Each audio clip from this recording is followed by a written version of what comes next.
Welcome to Stage 2 of Vuelta 22. After a demonstration from Jumbo-Visma in yesterday's team time trial, which saw Dutch domestique Robert Hessink take the red jersey on home soil, it's time for the sprinters to take centre stage. There are plenty of fast men in the field, and they won't have many opportunities between now and Madrid.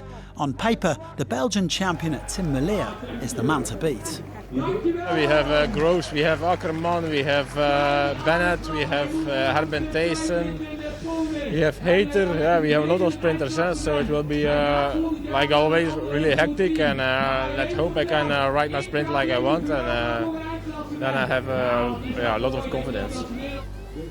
Yeah, we'll just try and get the best possible results we can here. It would be really nice to get a win this weekend and kind of get off to a good start and set off a good morale for the rest of the tour. Yes, my trainer I have Julius Johansson as first guy, and then after him I have Boy van Poppel. So the two guys I need in the final, and then I have the right legs, I have the right train with me, so I have a lot of confidence, and we're gonna see how it works out. Moi, je pense que Tim Merlier est le favori, ils ont clairement une équipe pour lancer. Nous, j'ai que David et Chimolai avec moi, et on va essayer de manœuvrer à deux pour faire un bon résultat. Before thinking about the final flourish, the riders have 175 kilometres to cover, heading from s-Hertogenbosch, hometown of the great Marianne Vos, back to Utrecht. There is one minor climb on the menu to determine which of the breakaway riders will take the polka dot jersey. There's also a bonus sprint just 17 kilometres from the line, which could spice things up in the final. It didn't take long for the day's breakaway to form. Shortly after the flag dropped, 5 riders got away, and the peloton were happy to let them pull around 5 minutes clear. The average speed was fairly modest to begin with, a shade over 40 kilometres an hour, with s-Hertogenbosch quickly on the front of the peloton for Tim Merlier. The Spanish wildcard teams were all in the break, with Jetse Bol for Burgos BH, Xavier Mikel Asperan for Euskaltel Euskadi, and Pau Mikel for Equipo Kern Pharma. They were joined by Julius van den Berg from EF Education EasyPost and Thibaut Gernelec of Arkea Samsic. Back in the bunch, s-Hertogenbosch were getting a helping hand from Israel Premier Tech. Between them, they brought the gap down to around 2 minutes. One of 2 Dutchmen in the front group, along with Bol, van den Berg was making the most of starting this Vuelta on home soil. It's the first Grand Tour I start in my own country, so it's really cool, and a lot of fans, a lot of people shouting my name, so it's very special. It was also a day of celebration for Mikel in the green colours of Kern Pharma, the Spanish rider who made the breakaway at Liège-Bastogne-Liège back in April, turning 22 today. Well, the breakaway appeared to be in a hurry to blow out his birthday candles. In fact, they almost snuffed out the breakaway altogether, with 100 kilometres still to ride before thinking better of it. The pace really increasing though as they swept towards the day's only climb, just over 2 kilometres at 2.4%, with a maximum of 2 KOM points available at the summits.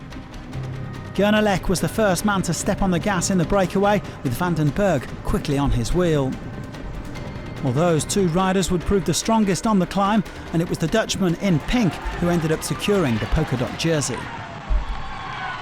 Just like at the Tour de France, where his teammate Magnus Kort took the first mountains jersey on home soil in Denmark, van den Berg takes the first mountains jersey of the Vuelta on home soil in the Netherlands. It was soon game over for the breakaway though. They were swallowed up with almost 60 kilometres remaining. Luis Angel Mate then launched a solo attack. The Spaniard has promised to plant a tree for every kilometre he spends in the breakaway at this Vuelta, and he clocked up around 25 today. The sprint teams and GC teams trying to shepherd their leaders towards the front, making for a nervous peloton. There were several crashes before Mate was brought back ahead of the intermediate bonus sprint. Here goes Sam Bennett. getting ready for the sprint. The green jersey sprint opens up. Trek Segafredo get ready on the right-hand side with Mads Pedersen. Bennett's getting ready. Bennett's going to strike. Who's going to take the first bonus second? It looks like it's going to be Pedersen, who made that look very, very easy. Mads Pedersen coming out on top in the dress rehearsal, but the sprint for stage honours was always going to be a more chaotic affair. The riders bumping elbows and averaging well above 50 kilometres an hour as they stormed their way into Utrecht. Here we go now, this is the sprint. Here goes Trek Segafredo's train. Bora Hansgrohe get ready with Sam Bennett. Can Bennett win a stage of a Grand Tour for the first time in a couple of years? Here goes Mads Pedersen. Pascal Ackermann moves on the right-hand side. Bennett right down the middle. Sam Bennett in the colours of Bora Hansgrohe on the line. Sam Bennett wins the stage. Back on a Grand Tour for the first time in almost 2 years, Sam Bennett has shown he's still got what it takes to win a top-level sprint. Thanks to yet another superb lead out from Danny van Poppel, the Irishman was able to secure his second victory of 2022 after Eschborn-Frankfurt back in May. It's his fourth stage success at the Vuelta, and it means that he has now won at least one stage in each of his Grand Tour appearances since 2018.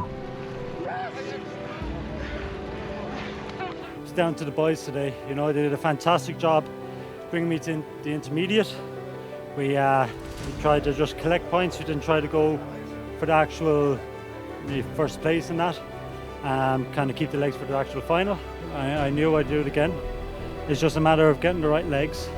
Bennett wins stage 2 ahead of Pedersen and Melier, while Mike Turnesson's fourth place for Jumbo-Visma means that he takes over from his teammate Robert Hessink as the new race leader. The Dutch really putting on a show here in the Netherlands, and after wearing the yellow jersey at the Tour in 2019, Turnесson is set for a spell in red at La Vuelta. The yellow jersey is really special, and now actually the red one after that is maybe even more special. I heard from Robert, it was an amazing day, and I'm already really looking forward to tomorrow.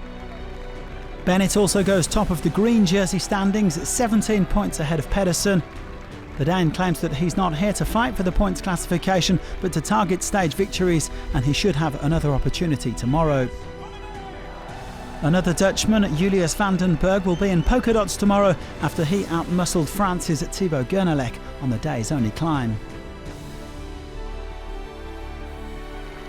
No change at the top of the white jersey standings. Ethan Hayter is still the best young rider ahead of his Ineos teammates.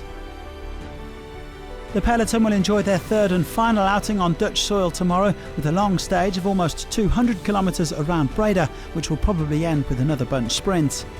Jumbo-Visma are set to leave their homeland in possession of the red jersey with a transfer day on Monday before the race resumes in the Basque Country.